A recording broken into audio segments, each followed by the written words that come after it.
Thank you, Mr. Chairman. President Trump announced last Friday that the United States would terminate its relationship with the World Health Organization. By terminating our relationship with the world's premier global health organization, the administration is advocating, in my view, U.S. long-held leadership role on health on the world stage, a role that China will be eager to fill. This decision also undermines the safety of Americans. We know that if we don't work in partnership with the WHO and the international community to combat COVID-19 everywhere, all Americans will remain at risk. So, Mr. Abdoo, beyond its urgent work on COVID-19, WHO is also the central entity to the fight against other major health threats that matter to Americans. The bulk of U.S. funds to WHO help save lives, gives hope to populations around the world facing diseases like polio, malaria, measles, tuberculosis, HIV/AIDS, including in humanitarian hotspots like Yemen, the Democratic Republic of Congo, where agencies and NGOs are unwilling to work. How does the administration intend to address this needs? What's the plan? Thank you for that question, Senator Menendez. I am not familiar with those discussions and would refer you to the National Security Council or the presidential spokesperson. You have no idea on these issues relating to the World Health Organization?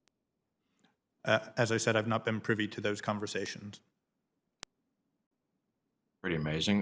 Dr. Throckmorton, on April 8th, I sent a letter with Representative Pascrell to Dr. Hahn to express concerns about the FDA's emergency use authorization approval process during the ongoing COVID-19 pandemic, and in particular, the fast tracking of approvals for potential treatments promoted by various administration officials, including the president.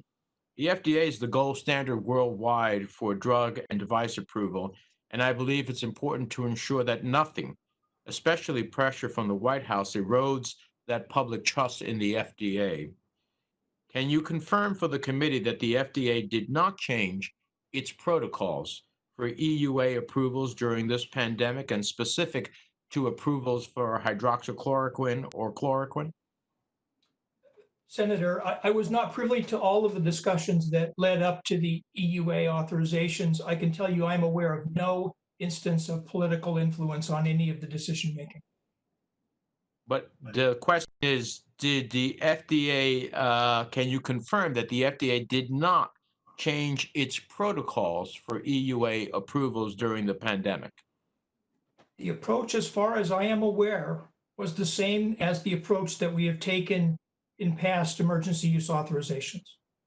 Well, explain to the committee, how is it that the FDA issued emergency approval of hydroxychloroquine and chloroquine to treat COVID-19, despite the fact that there was no adequate and well-controlled trial demonstrating safety and efficacy for COVID-19 patients? I think what I want to do is refer you to the materials that are available on our website that lay out in general ways the types of information that we had at the time that we approved the emergency use authorization.